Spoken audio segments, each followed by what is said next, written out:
their sins and their transgressions. And then he points out how we can go through the motions of religion and worship and never reach the freedom and the fullness and the fruitfulness that he intends. And so the very first part of the chapter, all the way down to verse 6, is basically a rebuke of going through the motions of worship without really worshiping God, honoring him with our lips, but our hearts are far from him. And then when he gets to the 6th verse, he describes what he wants to happen in every one of our lives. Follow in the scriptures. Is this the kind of fasting I have chosen?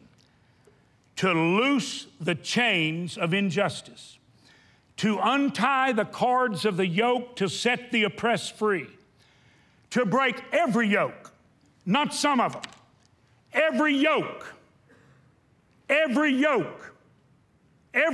that holds you down. Jesus said, take my yoke upon you. The load is light. Let me carry it. The only way it's light is we yoke up with him. He lifts the burdens. I will break the yoke of oppression. How many of them? All of them. We don't have to live in defeat. If you believe that that's just the way it is, you have believed a lie. We can break the cycle. We don't have to keep saying, I'll never do it again. I wish I hadn't done it again. I don't want to think that way. I don't want to do that. I don't want to do it. And I'm telling you, the building's full of people who are going through the cycle. I don't want to do it anymore, but you do it again and again and again. I want to break the yoke. That is not my word or Robert's word or any of the preachers. God said, I want to break how many of them? All of them. I'm not scolding you. Don't hear my intensity and my forcefulness is scolding. I'm telling you, I've been there. It is no fun. No fun. I want to break it. I want to lift it off. What do I want for you? This is my desire. This is the fast. This is the worship. This is the process. Look at the next statement. Is it not to share your food with the hungry? Are you going to notice the needy? Are you going to notice the hungry? Not just the physically hungry, the spiritually hungry.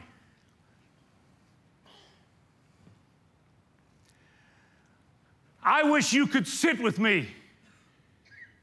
Oftentimes when I'm in a restaurant or on a parking lot or on a driving range and just love somebody. Head-on collision with God. People say, I can't believe you noticed.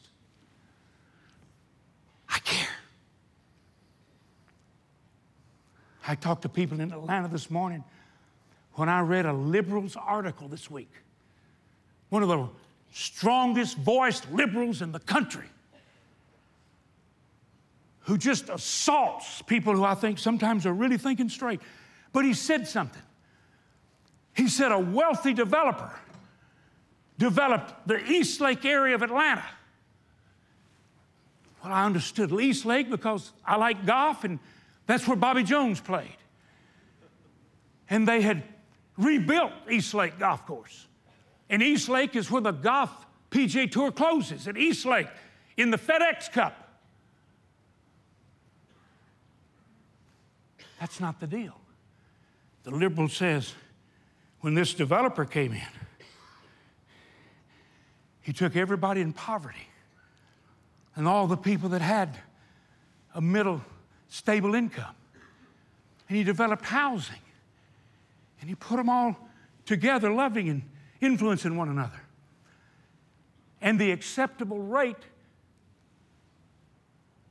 of testing went from 5% passing out of all the school-age children to a present 95%. And my heart leaped. I'm reading a liberal. So I'm on the phone today.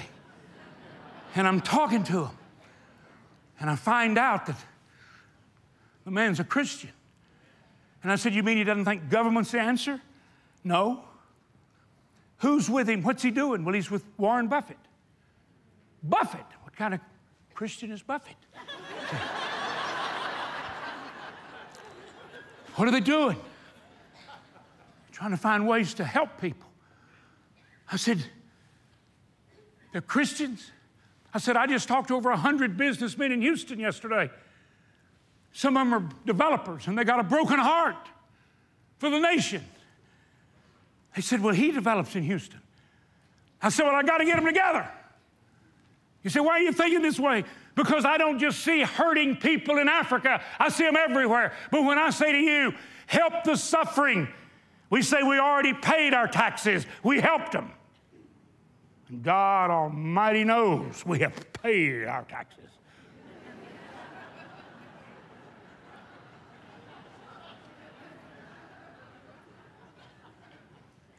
But are we helping them? Where's the compassion connection? See, I'm not standing up here telling you, I care about all the hungry kids of the world. I care about everybody in the neighborhood. Yesterday at noon, the pastor of First Baptist Church Euless sits right in front of me while I'm talking to those men in Houston by video hookup. He can't hear, but he can hear. He can hear. His business administrator sitting by him comes to me weeping. Oh, James. He said, we're building 15 homes right now for the poor.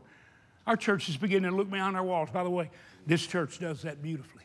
But let me tell you something, folks. We ain't done nothing yet. You see, we're building what ought to be a lighthouse. Not to just bring people in, but to send them out. Because we see the hungry. And we don't just see them in Africa. We don't just see them overseas. We see them all over Fort Worth. And we want to help them.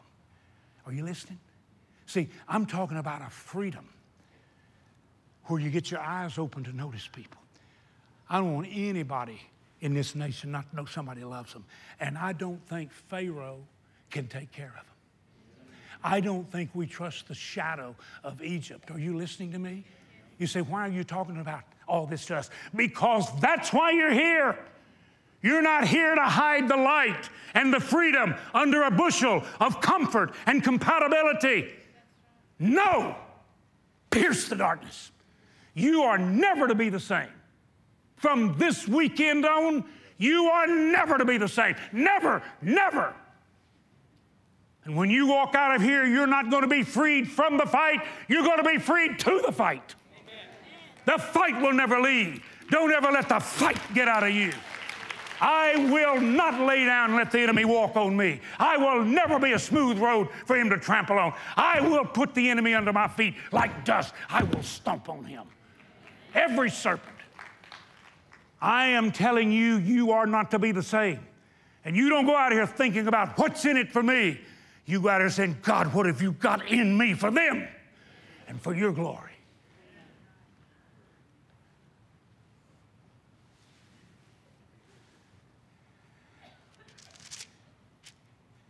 One reason I don't really like to start going through the scriptures and doing this is I can preach 10 minutes on the periods. I'm pumped.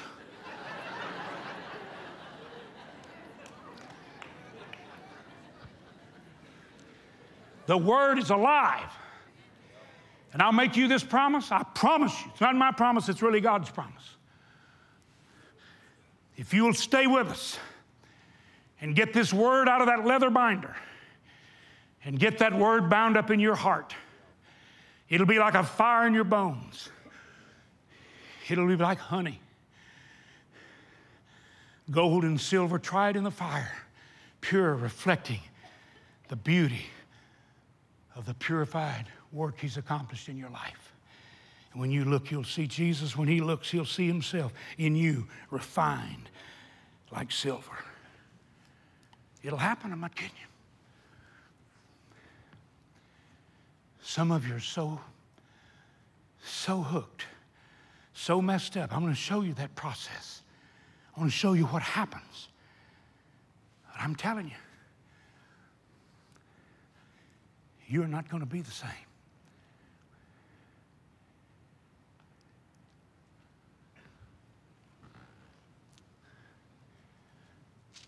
Look what he says.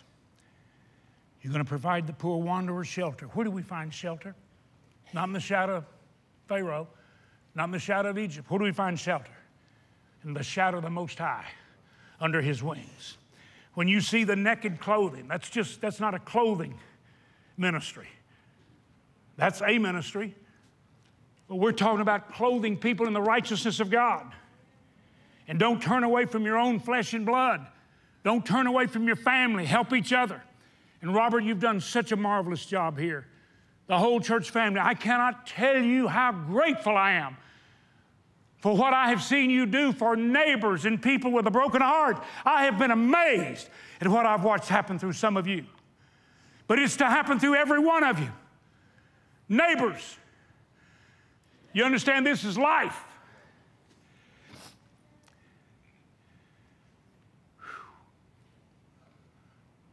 Don't turn away from your flesh and blood, and then your light will break out like dawn, and your healing will quickly appear, and then your righteousness will go before you, and the glory of the Lord will be your rear guard. If you're an old redneck like me, you just know that means he'll cover your butt. Isn't that good? That's good preaching.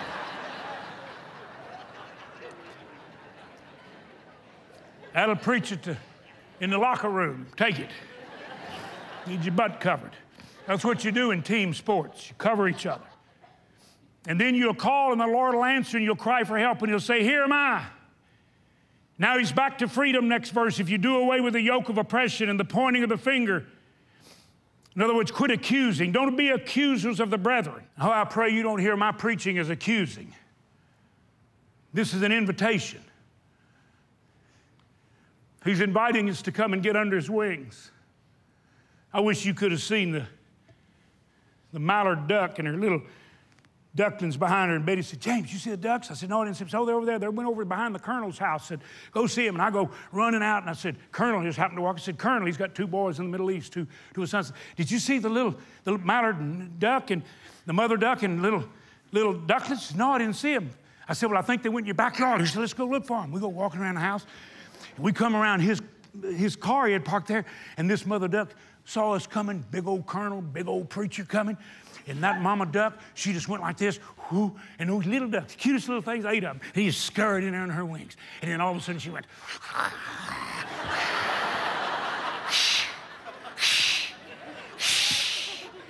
that's the baddest duck I ever saw in my life.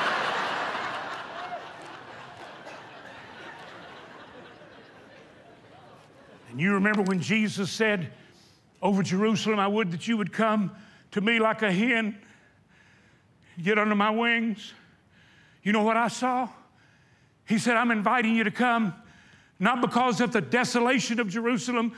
I'm wanting you to come because of the invitation of my Father. Come to the shelter and the shadow of the Almighty. He's saying that to America. But the only way America's going to hear that's through his family, his church.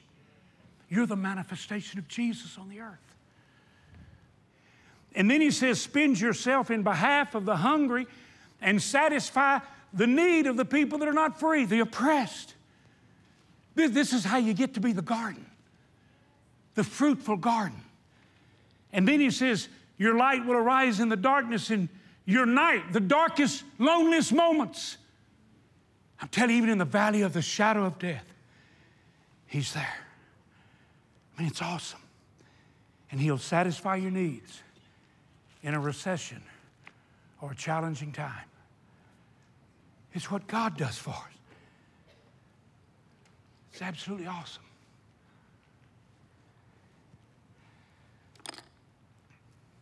It's what God wants to do for you. He'll make you a well-watered garden.